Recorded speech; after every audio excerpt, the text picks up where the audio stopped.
Pacquiao di satisfied sa pinakita ng kanyang anak, lalo ninakawan daw ng panalo versus Jimwell at Casimero may reaction sa laban ni Pacman Jr.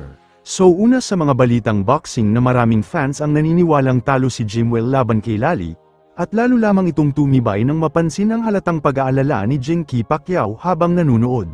Makikita sa kanyang ekspresyon ang kaba at tensyon na tila sumasalamin sa hirap at pressure na dinaranas ng kanyang anak sa loob ng ring.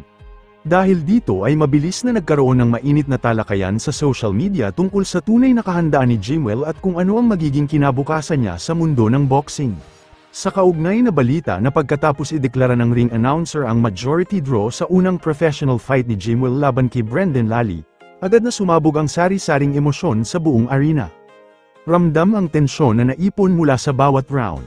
Bagay na mas lalo pang pinatingkad ng halo-halong reaksyon ng mga manunood, may pumalakpak, ngunit marami rin ang halatang hindi kontento sa naging desisyon.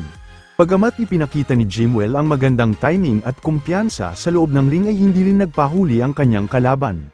Nakipagsabayan si Lally sa bawat palitan, dahilan para magkahiwalay ang opinyon ng mga judges at maging palaisipan sa mga fans kung ano nga ba ang totoong nangyari.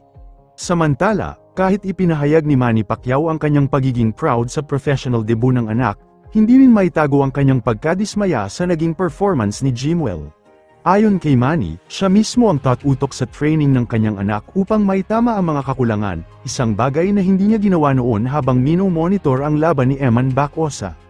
Dahil dito, marami ang napaisip kung mas matibay nga ba ang pundasyon ni Bacosa kumpara kay Jimwell pagdating sa skills at composure.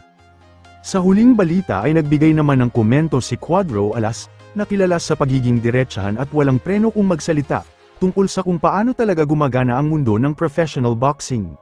May ilan na nagsabing masyadong kapansin-pansin ang pagkiling ng desisyon at inihalin tulad pa ito sa isang lutong Macau, na di umano'y ginawa upang maprotektahan ang record ng isang fighter at masunod ang plano ng promoters. Dahil dito, muling sumiklab ang diskusyon tungkol sa fairness, transparency, at integridad ng scoring at matchmaking sa sport.